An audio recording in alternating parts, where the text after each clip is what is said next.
What's up guys, Lifting here. This is a video build template for the Infernal Blow character I played a few days ago. Unfortunately, I died to bad decision making, however the build is completely viable for hardcore, endgame maps and bosses. This build template will show you the recommended skill gem setups, how to progress through the skill tree, a few unique recommendations and what stats to look for on your gear to make the build as powerful as possible. The build has lots of life, tons of armor and utilizes 6 endurance charges to greatly increase physical damage mitigation. And with the skills such as Infernal Blow, there are multiple ways of scaling the damage. However, this particular build primarily focuses on scaling it via physical damage. So let's talk skill gems. Your primary attack consists of Infernal Blow, Melee Splash, Multi-Strike, Melee Physical Damage, Weapon Elemental Damage, and if you get a 6th link, add in Added Fire Damage.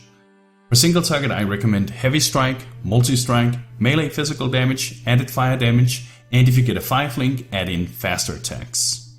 To sustain your attacks, you will need Mana and Life Leech. You get that by using Blasphemy linked to Warlord's Mark. This will make you use the Warlord's Mark as an aura instead of a curse, which will make you leech mana and life from the enemies you hit and give you a chance of getting an endurance charge on kill. For the last 2 sockets, I recommend adding in Hatred and Vol Haste. The last 2 4-link setups are optional, but I recommend going with something like Cast when damage taken level 9, and then accordingly to the level restrictions of cast when damage taken, add in Chaos Golem, Molten Shell and Blood Rage. If you prefer, you can use Flame Golem instead of Chaos Golem for more damage but less survivability. And lastly, for better mobility, I recommend Bleep Slam, Fast Attacks, Vengeance and Blood Magic. And so let's talk about skill tree progression and how you should level this character. For this build's defenses, we are interested in nodes that grants us extra life, armor and endurance charges. For damage, we want increased physical damage with maces and 2-handed weapons, attack speed, area damage, and for general utility, we of course want dual sockets as well. So we start here as the Marauder, and the first 25 points will be spent on grabbing some extra life, then some damage and attack speed with 2-handed weapons, some armor, and then finally the Keystone Resolute technique, which makes it so that enemies won't be able to evade your attacks. However, you won't be able to crit anymore either, which is no issue as this is not a crit build. For the next 28 points, we'll be focusing on moving towards the duelist part of the skill tree. Here we will be picking up Master of the Arena, which increases your weapon range by 2, making it so that you can attack enemies at a greater range. Additionally, by picking up Art of the Gladiator, we will no longer be slowed down by heavy armor, and by picking up Golem's Blood down here, you now have enough life regeneration to out-regen the degen from Blood Rage. Which means that now is a good time to start using this skill and generating frenzy charges to increase your damage and attack speed. And besides that, we're of course picking up some additional damage and attack speed with 2-handed weapons. The next 27 points will be spent on picking up some additional life, attribute points and armor. For offensive capabilities, we will also be picking up area damage and additional mace damage. Keep in mind that if you at any time need more intelligence or dexterity to level up your skill gems, then I suggest crafting it onto your rings, amulets, gloves, using the master crafting benches. The next 23 points up and until around 103 points will be spent on grabbing an additional frenzy charge, some life and armor. Then 3 extra endurance charges and life regeneration.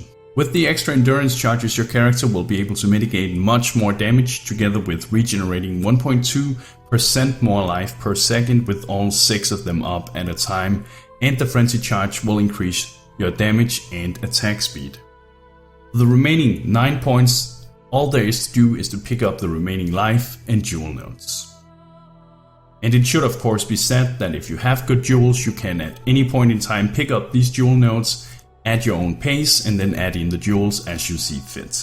As for unique items, for this build I will recommend 2 items. The first is the Marauder Urki Mace, and while it does have a somewhat slow attack speed, it hits like a truck and it adds a level 15 increased AoE support gem to your setup. Besides that, it's also pretty cheap and easy to get a hold of. The other unique item I recommend for this build is the Belly of the Beast chest armor. With this, you will gain a significant higher amount of life, together with a decent amount of resistances. As for your rare items, you need to look for armor-based items with added life, elemental resistances, and increased armor. To scale your damage, I also recommend looking out for increased attack speed and increased weapon elemental damage on your rare gear.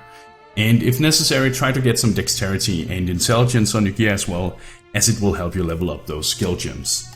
For jewels, I recommend looking for a mix of the following affixes: increased attack speed with two-handed weapons, increased attack speed, increased melee damage, increased physical damage with two-handed weapons, and then of course increased maximum life. And for this build you should also get 2 divine life flasks of staunching, 1 ample granite flask of iron skin, a ruby, topaz or sapphire flask depending on the content you're farming, and an ample quicksilver flask of warding to increase your movement speed and protect you against curses.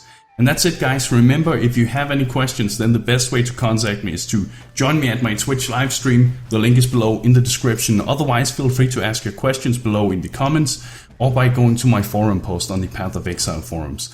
I will do my best to answer any questions that haven't already been answered in this video. Thank you for watching, and bros, do you even nerd?